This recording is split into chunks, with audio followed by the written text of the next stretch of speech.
2023년도 기준에서 기독교 박해 국가에 대한 박해 실태에 대한 그런 것들이 이제 오픈도어 선교회에서 조사된 내용들이 있는데요. 잘 들리시나요? 마이크를 좀 바꾸겠습니다. 2023년도 기준 기독교 박해 국가가 76개국이 되고요. 그 박해 국가의 이제 순위를 이제 매기는데 매년 10위가 수단이고 9위가 아프가니스탄, 그리고 뭐 이어서 이란, 파키스탄, 나이지리아, 리비아, 그리고 에리트레아, 3위가 예멘이고요. 그 다음 2위가 소말리아였고, 그 다음 1위가 참 안타까운 일인데 북한이 몇 년째 부동의 1위를 하고 있는 상황입니다. 대체적으로 중동과 아프리카를 중심으로 많은 그리스도인들이 박해를 당하고 있는 그런 좀 현실이 있습니다. 현재 전 세계 약 3억 6천만 명 정도의 기독교인이 박해와 차별을 당하고 있다는 보고가 있습니다. 물론 지금은 우리나라가 신앙의 자유가 있지만 우리나라 역시 일제 강점기 그리고 6.25 전쟁 시기에 수많은 순교의 피가 흘려졌던 그런 역사가 있었습니다. 오늘 팔복은 이제 마지막 시간인데요. 이 팔복이라고 하는 것은 사실 이제 그리스도인이 어떤 특징을 가지고 있는 사람들이냐라는 말씀이라고 생각할 수 있습니다. 그리스도인들은 어떤 사람들이냐라고 말할 때 뭐 좀 설명하기가 쉽지 않지요. 그렇기 때문에 오히려 그리스도인들이 보여주는 여러 가지의 덕목들과 성품들을 이제 말해준다라고 한다면 그리스도인들은 이런 사람들이구나 라고 생각할 수 있을 것입니다. 그런 그리스도의 성품이 바로 이 팔복에 요약되어 있다라고 볼 수 있는 것이죠. 그리고 그리스도인을 묘사하는 팔복의 이 마지막 말씀은 의를 위하여 박해를 받는 그런 것에 대한 말씀으로 마무리를 하고 있습니다. 예수님 당시 로마 제국의 지배를 받는 시대에 있었던 박해와는 다르지만 우리나라의 일제 강점기나 전쟁 시기에 있었던 박해와는 또 다르지만 지금 북한 성도들이 당하는 그런 박해는 아니지만 그럼에도 그리스도를 따르는 신실한 제자들에게는 시대를 불문하고 언제나 늘 박해가 있어 왔다는 사실을 잊지 말아야 합니다. 우리는 늘상 쉽게 예수님을 믿는다고 하면서도 너무 현실 세계 속에 우리의 마음을 빼앗겨서 주를 위해서 뭔가 고생이 좀 되는 것 같다라고 한다면 어떻게든 피하려고 하는 습성이 있는 것 같습니다.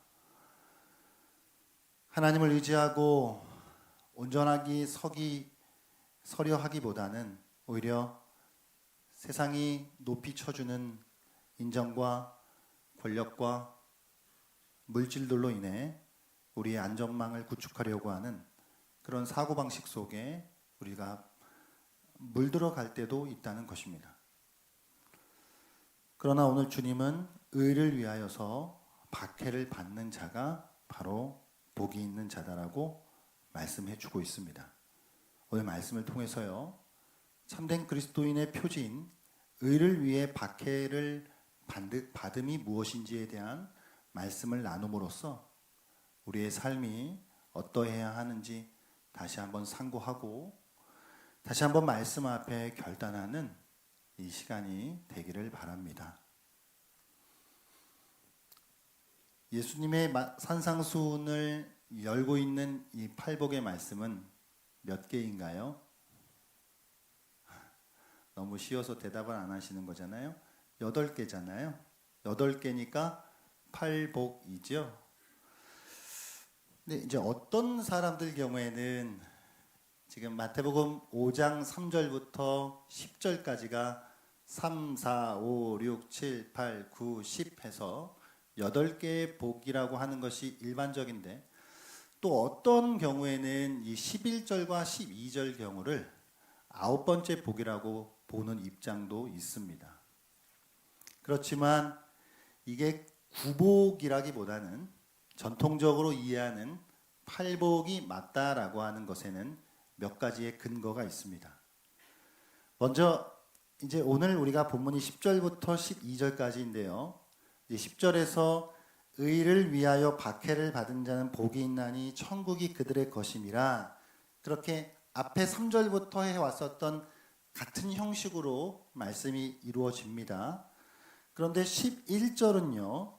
11절의 끝부분은 너희에게 복이 있나니, 그래서 마카리오스라고 하는 단어를 동일하게 쓰고 있지만, 그러나 요게 3절과 10절까지의 이 같은 형식에서 11절은 벗어나 있습니다. 그러니까 복이 있다라고 하는 같은 단어를 쓰고는 있지만 이게 형식에서 지금 구조에서 벗어나 있거든요.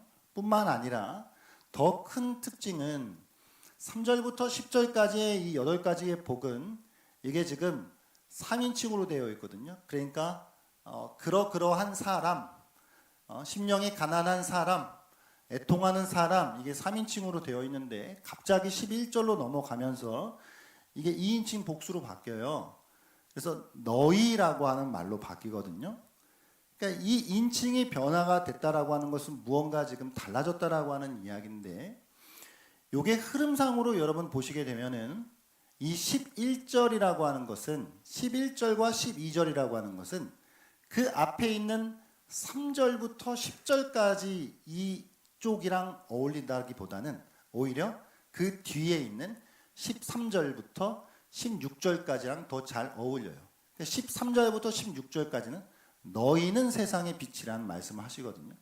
그러니까 11절부터 너희라고 하는 2인칭 복수를 사용하시면서 오히려 요 흐름이 뒷부분이랑 더 붙어 있다라고 하는 것을 생각해 볼 수 있게 되는 것이죠.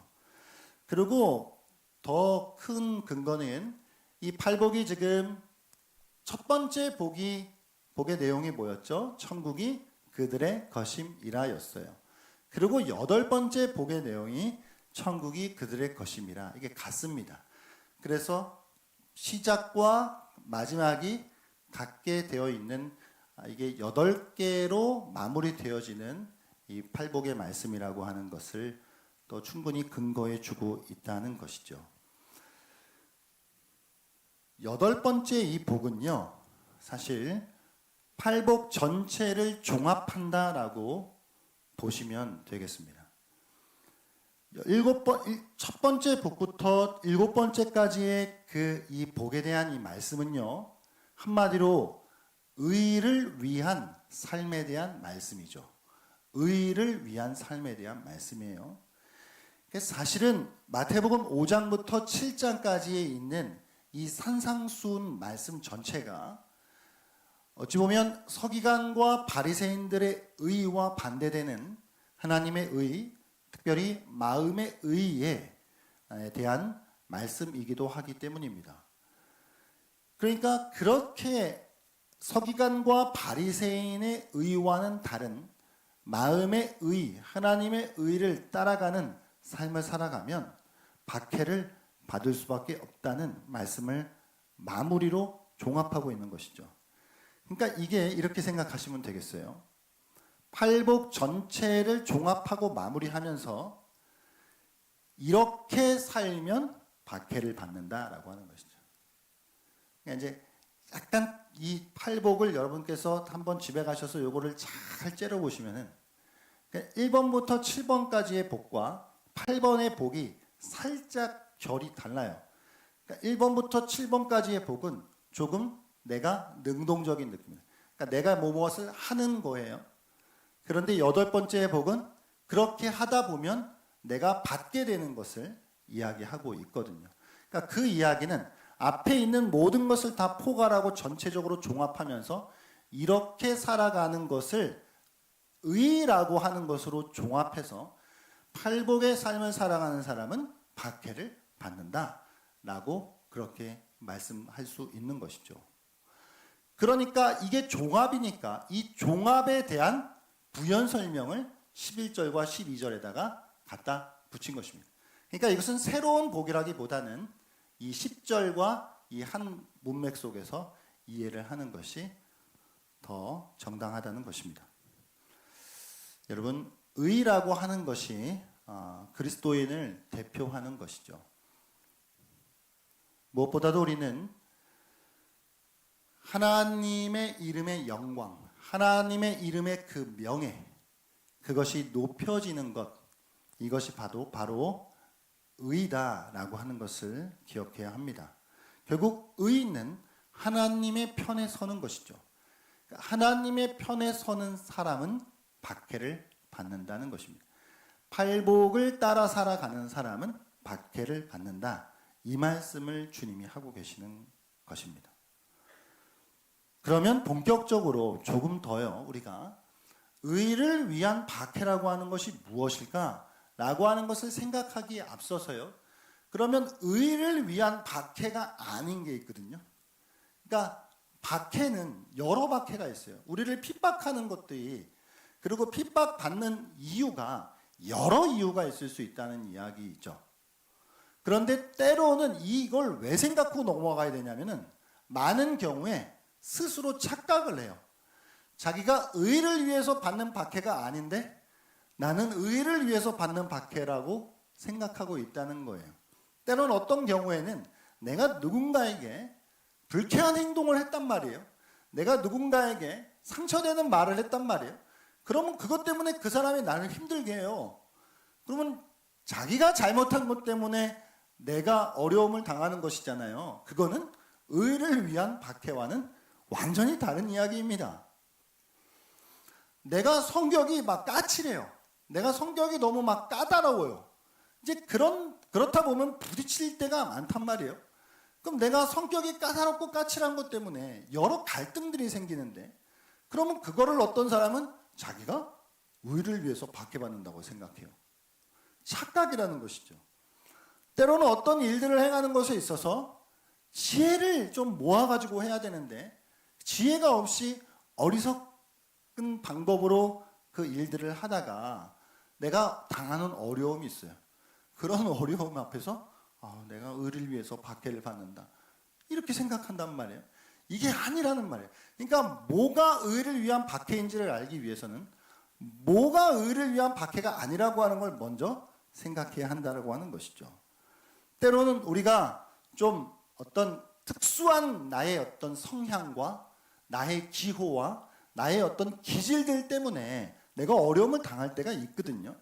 그런 거는 의를 위해서 당하는 박해가 아니라는 거예요. 때로는 우리가 미친 듯이 주님을 믿어요. 막 광신도가 돼가지고 막 지나친 열심 가운데 내가 막 어려움을 당할 때가 있거든요. 근데 그것은 주님을 위한 의를 위한 박해가 아니라는 것이죠. 그러니까 이게요, 의를 위한 박해라고 하는 말씀을 제일 갖다가 쓰기 쉬운 데들이 어딘지 아세요? 이게 이단놈들이에요. 이단놈들이 손가락질 받고 사회에서 지탄받고 막 소수로 막 몰리고 막 이러잖아요. 그러면 자기들 뭐 JMS도 막 뭐고 신천지고 뭐고 다 자기들은 의를 위해서 박해를 받는다라고 생각을 하고 있거든요. 그러니까 다 자기들 중심으로 해석을 해버리게 되는 것이죠. 그렇지만 우리는 의를 위한 박해가 아니라고 하는 것이 있다라고 하는 것을 먼저 짚고 넘어가야 의를 위한 박해에 대한 이야기를 할 수 있다는 것입니다.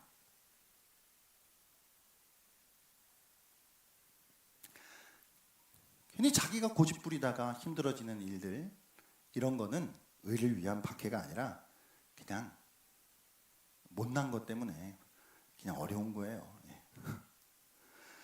자, 그러면 이제 우리가 의를 위한 박해라고 하는 것을 생각해 보겠습니다. 11절 말씀을 보게 되면은 나로 말미암아라고 하거든요. 그러니까 11절부터는 10절의 부연 설명이에요. 근데 앞에서 10절에는 의를 위하여라고 이야기했는데 11절은 나로 말미암아, 그러니까 이게 같은 이야기거든요.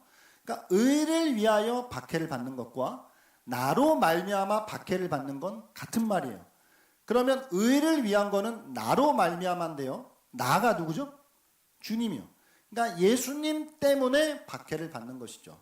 그러니까 나의 모자람 때문에 받는 게 아니라 예수님 때문에 받는 박해가 바로 그것이 의를 위한 박해라는 말씀을 주고 있습니다.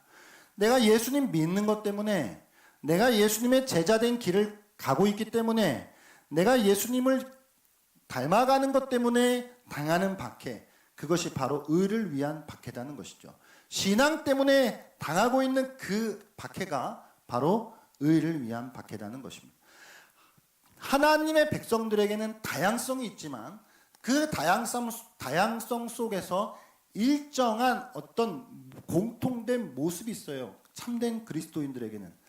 그런 공통된 모습으로 인하여서 그것 때문에 내가 핍박을 당하게 된다는 것이죠.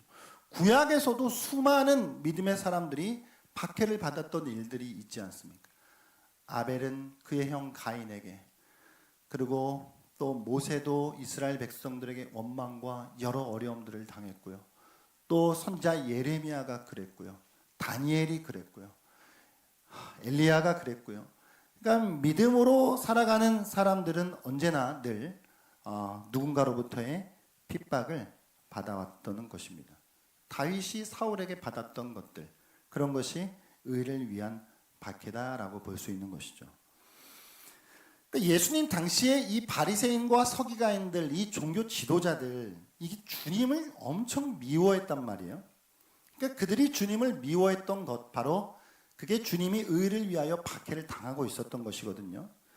그러니까 주님이 주님 되심으로 말미암아 그들이 주님 때문에 자연스럽게 그들이 정죄를 받는 거예요. 진짜가 여기 옴으로 말미암아 자신들의 가짜됨이 드러나는 것으로 인하여서 그들이 주님을 정죄하고 주님을 어떻게든 넘어뜨리려고 했었던 그런 박해를 가했다라고 하는 것이죠.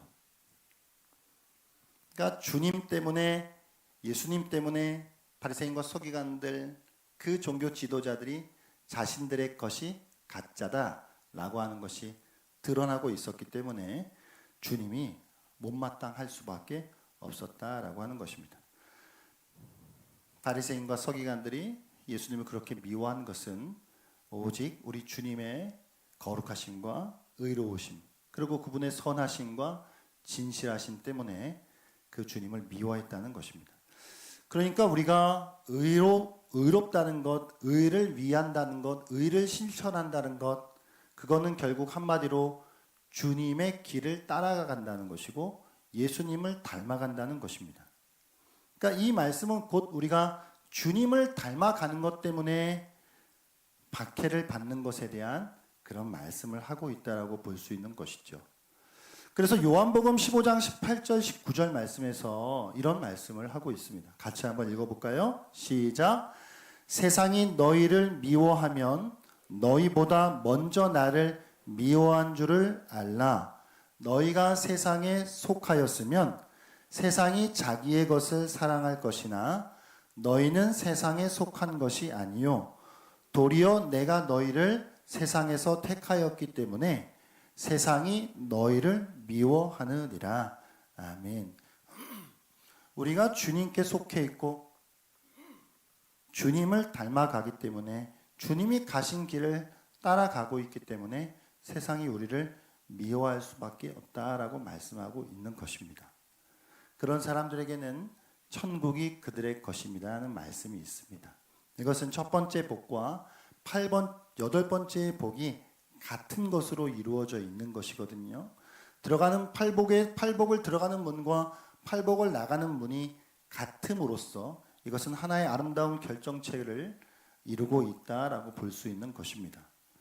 그런데 팔복을 이제 시작하면서 말씀드렸듯이 첫 번째 복과 8번째 복은 천국이 그들의 것임이라 라고 현재형으로 이루어져 있고, 두 번째 복부터 7번째 복은 뭐뭐 할 것이다 미래형으로 이루어졌다고 말씀드렸습니다. 이것은 팔복이 전체적으로 미래에 약속된 복이자 동시에 현재 이 땅에서도 허락하시는 복이다라고 하는 것을 보여주고 있는 것입니다. 그리고 그 모든 세부적인 복은 한마디로 천국을 소유하는 복이다라고 압축할 수 있는 것이죠. 그래서 그것을 1번과 8번에 위치해 놓음으로써 그 특징을 나타내주고 있는 것입니다. 천국을 소유하는 것, 천국을 누리는 것, 그것이 팔복에서 1번부터 8번까지의 말씀하고 있는 것을 한마디로 표현할 수 있다는 것입니다. 위로를 받는 것, 땅을 기업으로 얻는 것, 긍휼히 여기는 것, 하나님을 보는 것, 이 모든 것들은 그 한마디로 뭔데 그래서 천국을 누리고 소유하는 것이다 라고 말할 수 있다는 것입니다. 우리 모두 천국을 미래에 우리가 얻게 되어질 것이지만 이 땅을 살아가는 우리의 삶 속에서도요, 천국을 누리는 그런 저와 여러분이 되었으면 좋겠습니다. 11절 12절은 너희를 욕하고 박해하고 거짓으로 거슬러 악한 말을 한다고 했잖아요. 그러니까 이게 조금 구체적으로 이야기하면 우리의 인격을 모독하고 우리를 회방하고 때로는 우리를 그 집단에서 추방시키고 우리를 능욕하고 수치스럽게 하고 이런 어떤 구체적인 내용들을 이렇게 표현하고 있는 것이거든요. 말로 때로는 행동으로 그렇게 어려움들을 주고 있다라고 하는 것입니다. 그렇지만 이러한 고난과 환난은요, 인내를 낳습니다. 또한 이런 인내는 연단을 낳지요. 그리고 이런 연단은 소망을 낳는 것입니다. 그러므로 이러한 소망은 우리에게 참된 것이기에 우리는 부끄러워하지 아니하고 이런 환난과 고난 앞에서 그것을 피하려고 할 필요 없이 기뻐하고 즐거워할 수 있는 근거가 되는 것입니다. 할렐루야. 그리고 이제 주님은 조금 너무한 요구를 하고 계시는 것 같아요. 의를 위한 박해를 받는 사람들은 복이 있다. 천국이 그들의 것임이라.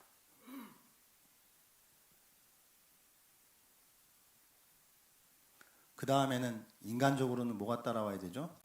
그러니까 인내하고 기다리라. 뭐 이렇게 얘기하면 좋겠는데 기뻐하고 즐거워하래요. 이거는 뭐 어떻게 하라는 얘기죠?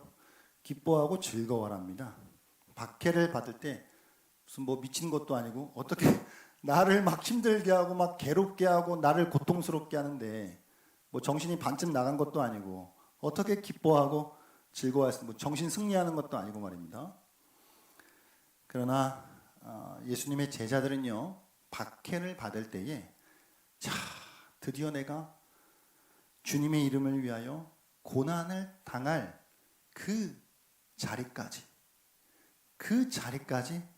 내가 갔구나 라고 하는 것을 인정받는 사실에 대하여서 감사했다고 하는 것이죠. 내가 이제 진짜에 가까워졌구나. 이것은 기뻐하고 즐거워할 만한 일이구나 라고 말씀했다라고 하는 것입니다. 박해를 받을 때 기뻐하고 즐거워해야 되는 이유를 두 가지 말씀하시는데요.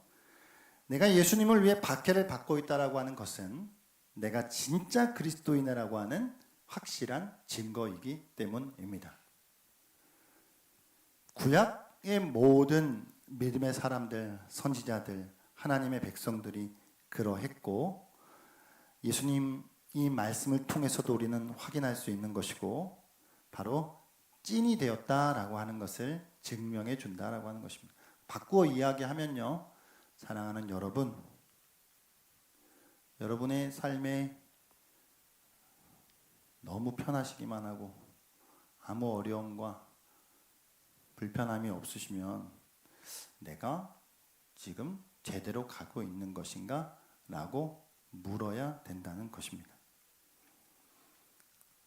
어려움이 있으면 그것은 진짜 그리스도인에 가까이 가고 있는 것이구나. 나는 말씀 때문에 기뻐하고 즐거워할 수 있는 것입니다. 두 번째 이유는 하늘에서 받을 상이 크기 때문이랍니다. 박해를 받는다라고 하는 것은 우리가 이 땅에서 많은 것들을 잃어버린다는 이야기거든요. 때로는 우리의 재산을 잃을 수도 있고 우리의 명예, 건강, 우리의 여러 소유들을, 관계들을 잃어버릴 수 있다는 이야기입니다. 그러나 그럼에도 우리가 기뻐하고 즐거워할 수 있는 것은 하늘에서 하나님께서 우리에게 주실 그 상이 우리가 이 땅에서 잃어버리는 그 모든 것에 비교되지 않는 크고 놀라운 것이다 라고 하는 사실 때문입니다. 더 좋은 상이 기다리고 있기 때문에 우리는 이 땅에서 박해 가운데에도 기뻐하고 즐거워할 수 있는 줄 믿습니다.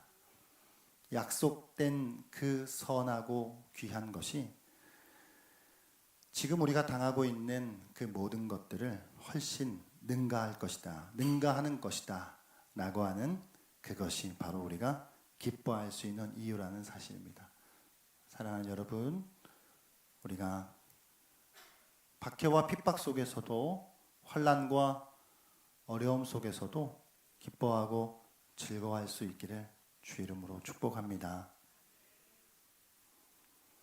여러 가지 이제 삶의 여러 다양한 정황들 속에서요, 때로는 내가 불신 가족 사이에서 신앙을 지키고 있는 분들이 계시잖아요. 어렵고 힘들고 억울합니다. 그게 당연하다, 그게 맞는 것이다 라고 말씀하고 있지요. 때로는 기독교의 적대적인 분위기 속에서 내가 직장 생활을 하고 있는 그런 분들이 계십니다. 그런 분들 역시 내가 욕먹고 왕따를 당하는, 때로는 그런 것이 당연하다라고 하는 것입니다. 불법과 부정이 당연히 여겨지는 상황 속에서 계신 분들 역시 마찬가지인 것이죠. 이게 어렵고 불편하지 않으면 제대로 가고 있지 않다라고 하는 것을 우리가 깊이 생각해 보아야 할 것입니다. 그렇지만 앞서 말씀드린 바와 같이 자기 못난 것 때문에 당하는 어려움과는 완전히 다른 이야기라는 거, 이거를 절대 놓치지 말아야 합니다. 오늘 이 박해한다라고 하는 단어를 제가 좀 묵상을 했는데요.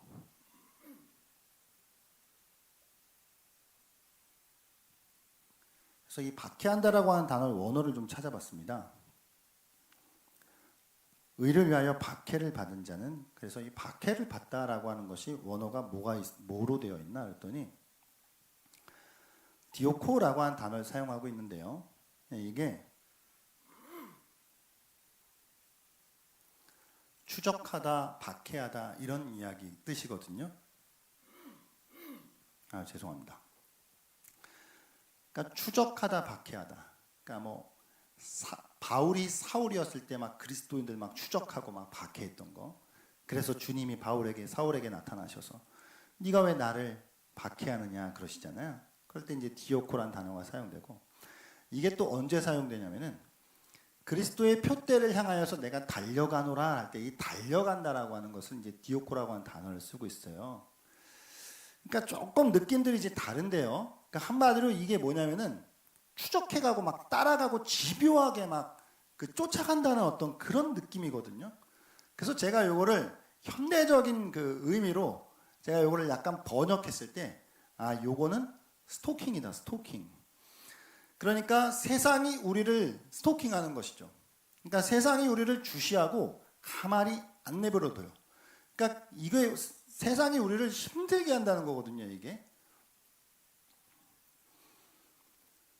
우리를 내버려두지 않고 때로는 더 엄격한 잣대로 우리를 평가하고 판단하는 그런 어떤 세상의 그 태도가, 이게 바로 박해하다라고 하는 것과 연결되어 있지 않을까. 그러니까 세상은 팔복의 사람을 주시하고 스토킹한다라고 하는 것. 그러므로 우리는 늘 어려움과 또 이 고난 속에 처할 수밖에 없는 그런 형편에 있다라고 하는 것을 생각해 볼 수 있을 것입니다. 이 땅의 추적과 이 땅의 박해를 능가할 하늘의 상이 있음을 바라보고 살아가는 저와 여러분이 되기를 바랍니다.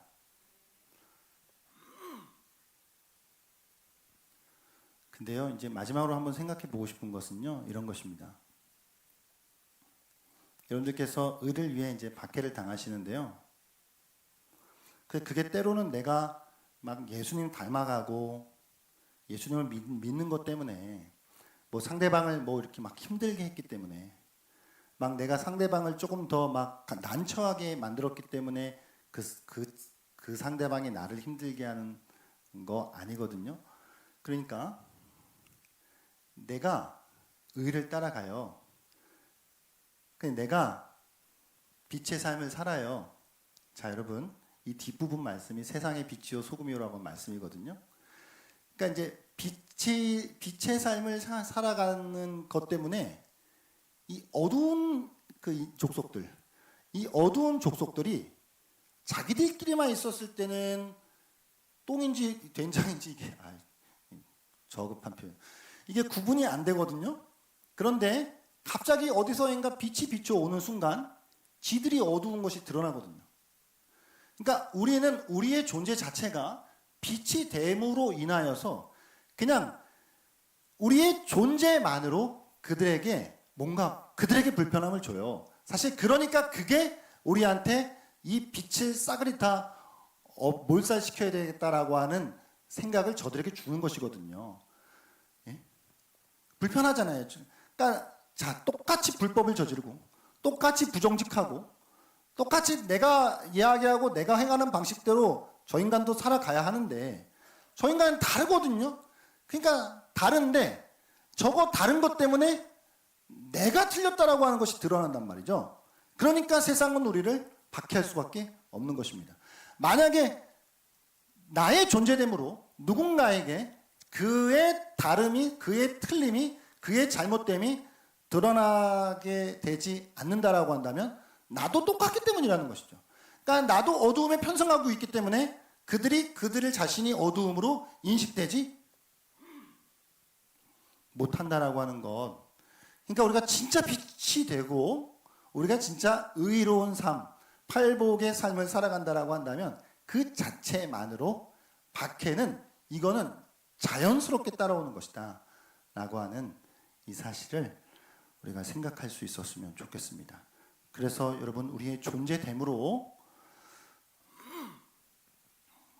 때로는 어려움과 박해와 핍박이 여러분 믿음을 지켜가시는 것 때문에 가정 안에서 뭐 직장 안에서 삶의 여러 정황들 속에서 내가 예수님을 섬기는 것 때문에 여러 가지 당하는 어려움들, 내가 의를 따라서 내가 이 팔복의 삶을 살아가는 것 때문에 당하는 어려움들이 있으시다면은 그거는 이제 내가 진짜에 가까워지는구나 라고 하는 것을 생각하심으로 기뻐하고 즐거워할 수 있는, 더 나아가 하늘의 큰 상이 우리에게 기다리고 있다라고 하는 그 사실을 기억하심으로 팔복의 이 삶을 우리가 더 힘써서 살아갈 수 있었으면 좋겠습니다.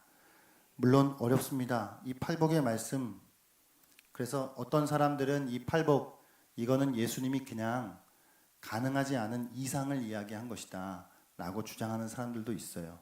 하지만 완벽하게 이 말씀을 우리가 온전하게 순종하며 따라갈 수 없을지 모를지라도 그 목표가 여기다라고 하는 것을 우리가 잊지 않고 이 주님이 가신 길, 이 좁은 길, 참된 제자의 길을 따라갈 수 있는 그런 우리 모두가 되었으면 좋겠습니다. 같이 한번